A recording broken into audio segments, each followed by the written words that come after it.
Hi, I'm Maggie. Thank you for stopping by Crafts the Charm today. I'm so glad you're here. And today we're going to make two decor pieces that you can hang. And the theme is primitive or rustic Americana. It's a 4th of July theme, and the further theme is denim. So I'm going to start with these old fence pieces. And the first thing I did was pulled them off of the fence, and I'll show you the tools that I used to do this. But I don't have footage of me pulling them off the fence. And I took 5 pieces off of the fence. One of them is very rotted at the bottom, but just so I'd have a little bit of extra. You've seen me make a piece similar to this before, but this one is a little bit different. So for this one, we're going to have 4 fence pieces sticking out. And the reason I wanted to have 4 instead of 6 is in case I ever want to do something that's more like a compass. I felt that 4 for the 4 directions would work better. So I measured 20 inches down on these pieces. You're going to want to make your piece sized for your space. And then I marked the middle of the piece, and I set my radial arm saw to a 45-degree angle. Now you can also cut this with just like a Stanley miter box, and you'll see later I did clean up some of the cuts with a Stanley miter box. So what I did was I cut one piece until I was satisfied with the point. I think that my saw needs to be recalibrated, so I did have a little bit of difficulty getting that point exactly right. But once I had one piece, which was sized well, I traced it onto the other pieces of wood and matched my cuts up to where the lines were.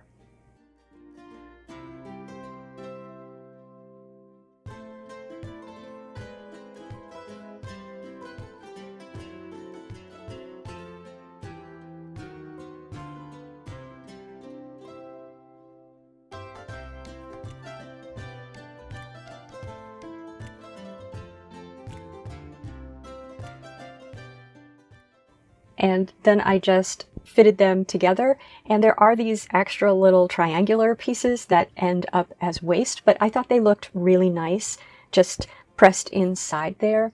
Originally I was going to do some pieces radiating out. So if that's north pointing up and east pointing off to the right, I was going to do a northeast piece pointing out that was a little shorter than the other two, so sort of like a snowflake. But, well, I worked with what I had, and I ended up deciding to put pieces across, as you can see here.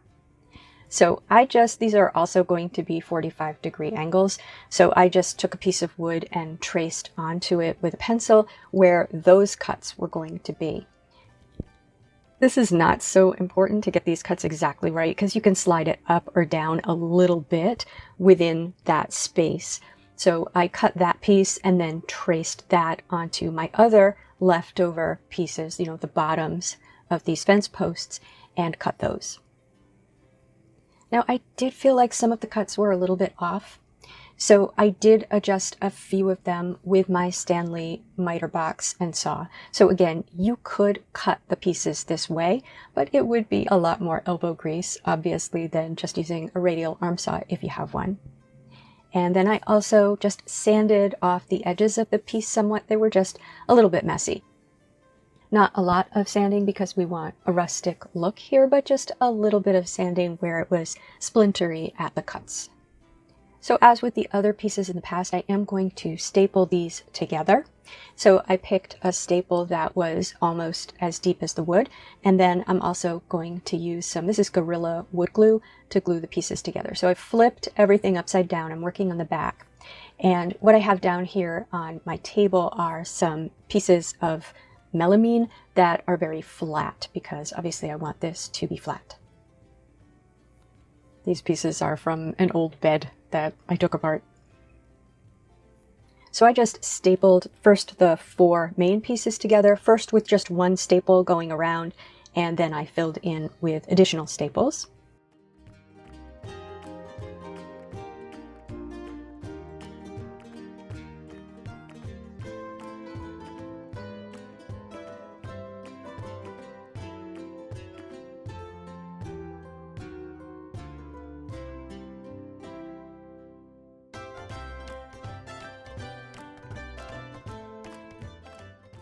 Then I added those sort of bracing pieces, again with wood glue and staples. And then I added in those little triangular pieces with wood glue and staples. And you can just use a damp cloth to wipe off any excess glue.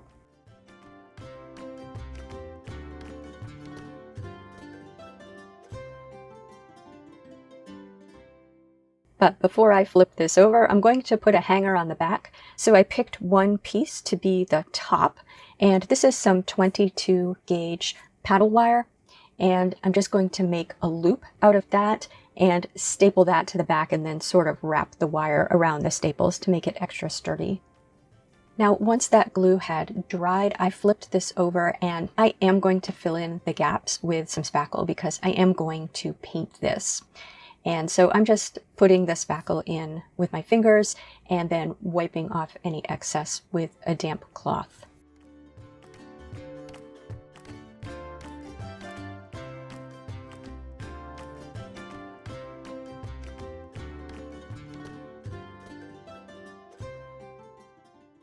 Now for the first coat of paint, I'm going to use this Folk Art Home Decor chalk paint in Adirondack, or white Adirondack. And my paint has started to dry up, so that's why I'm mixing it with some water before I paint it on. And I'm just painting this on roughly. It's so hard for me to paint over that because I absolutely love the way that looks. But I have another piece like this that is also white, so I'm going to paint over it. Now, I would have used my Folk Art Home Decor chalk paint in Nautical, which is a nice blue, but I've run out of it. So I have this other paint, it's Craftsmart Dark Blue, and I'm going to work with this. So this is acrylic paint. And what I want is a sort of denim effect.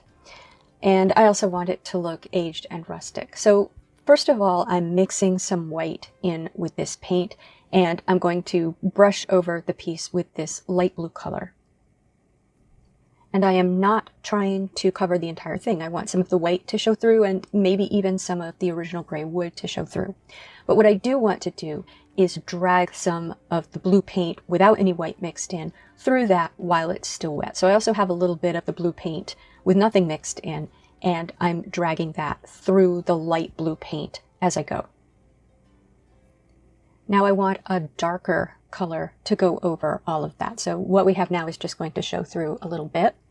And so I've picked an orange from my orange paints. This is Ceramcoat Pumpkin.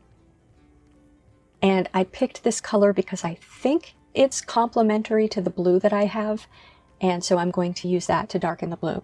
So I just kept adding that to some blue paint and mixing until I got a dark color that I liked.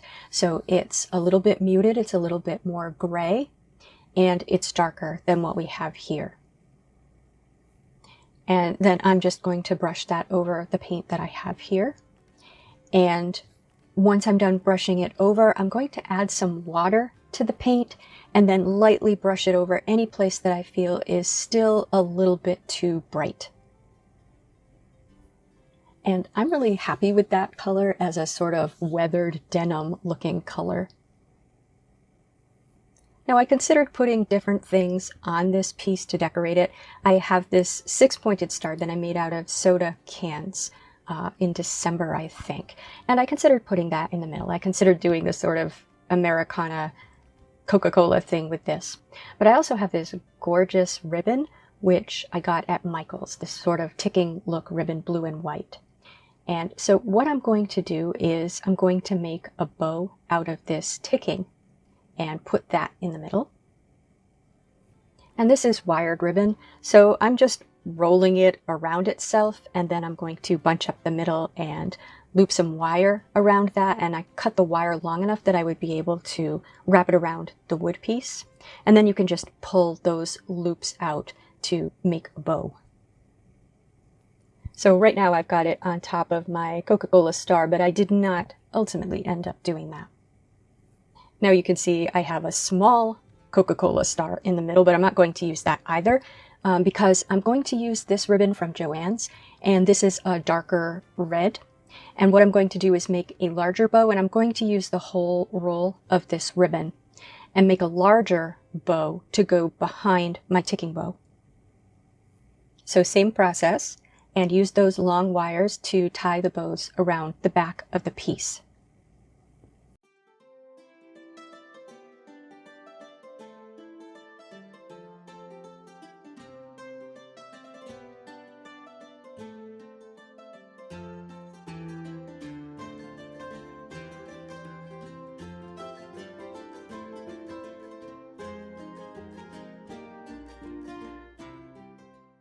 And now I have this rusty looking star, which I'm going to put in the middle. Now I painted this when I made that red Coca-Cola star, but I'm going to use the same technique for the wreath. So if you continue to watch the wreath part of this video, you'll see the painting technique that I used to create that rusty looking star. That rusty looking star is a star from the Dollar Tree. To attach that to the piece, I did just drill a couple of holes in its little arms, and then I put wire through each of the holes and used that to attach the star to the bows. So just wrapped the wire around the bows and tied it in the back.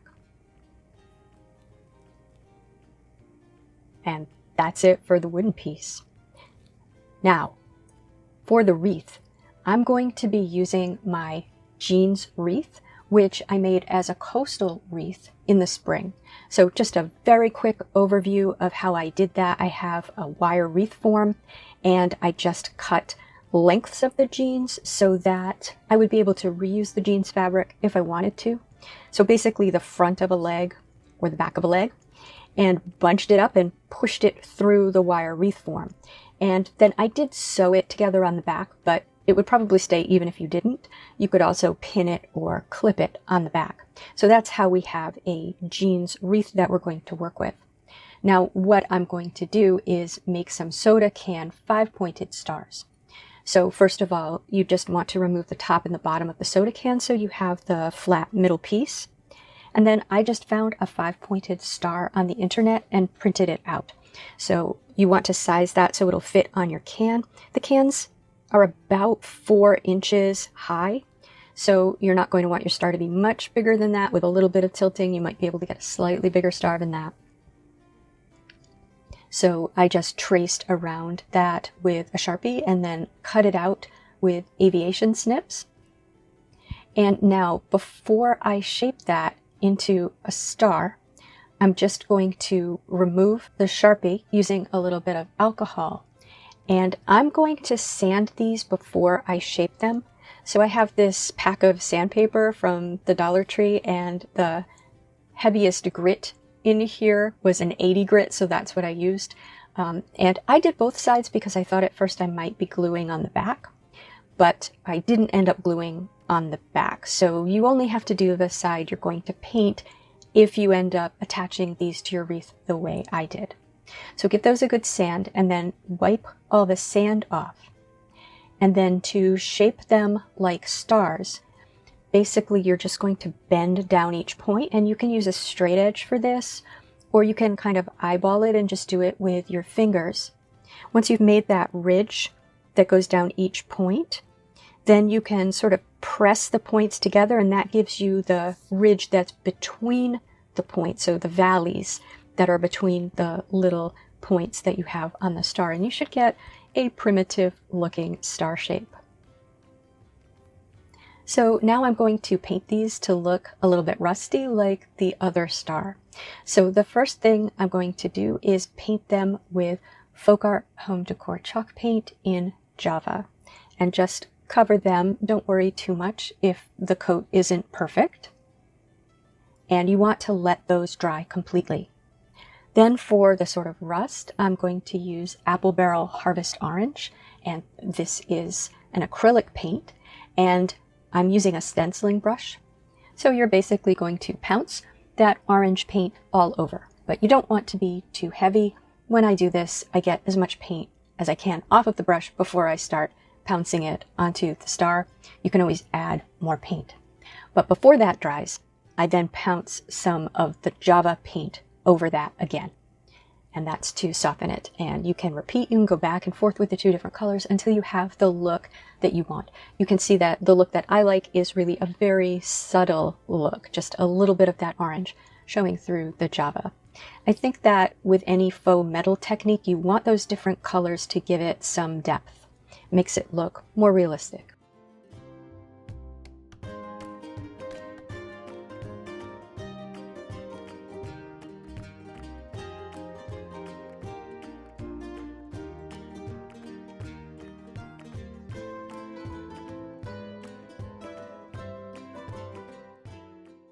And once all of the paint has completely dried, I covered them with a coat of matte Mod Podge. Now, these aren't going to show up very well against my jeans wreath. So I have this canvas drop cloth, and I have lots of scraps from this canvas drop cloth because I've used it for a lot of projects. So what I'm going to do is take my original star pattern and trace around that on the canvas drop cloth with a pencil, and then cut those stars out. Now I have 7 stars, so I'm going to cut out 7 stars from the canvas drop cloth. And this fabric frays, so just a warning, I think the frayed look is nice because this is a primitive craft. So what I'm then going to do is drill holes in all of the points of my stars using a very small drill bit. And then I am going to stitch them using black thread to the canvas drop cloth, and it's really not that visible. So just a couple of stitches through each hole and then underneath through the drop cloth to give these a little bit of a background that will have them pop against the wreath.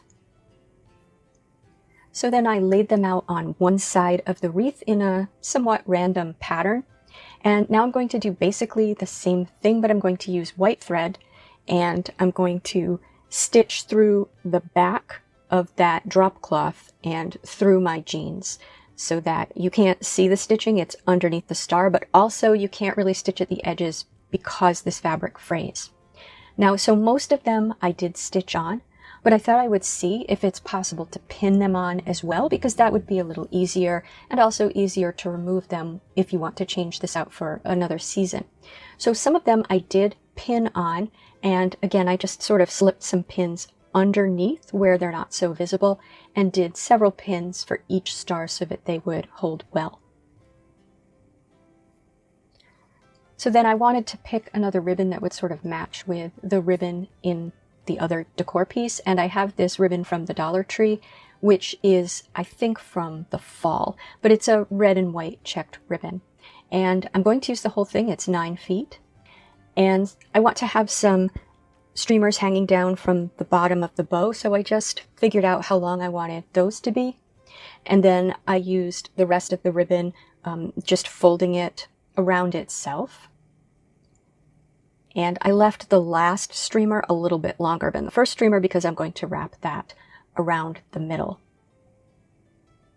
And when I got to the center, I did a few shorter wraps. So it's a little longer and then coming up to slightly shorter wraps in the middle. And then I cut a piece of wire about a foot long that I would be able to wrap around the middle and then wrap around my wreath, and folded it in the middle and wrapped the wire around.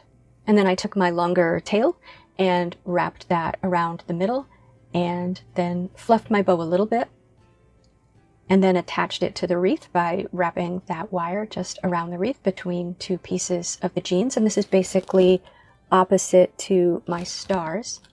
And then once it was on the wreath, I could fluff it a little bit more. And that's it for the wreath. So here are the 2 pieces. I'd love to know what you think. Please tell me in the comments. If you liked this video, please give it a thumbs up. And if you enjoy this sort of content, please subscribe to Crafts the Charm. Thank you for spending time with me today. Take care.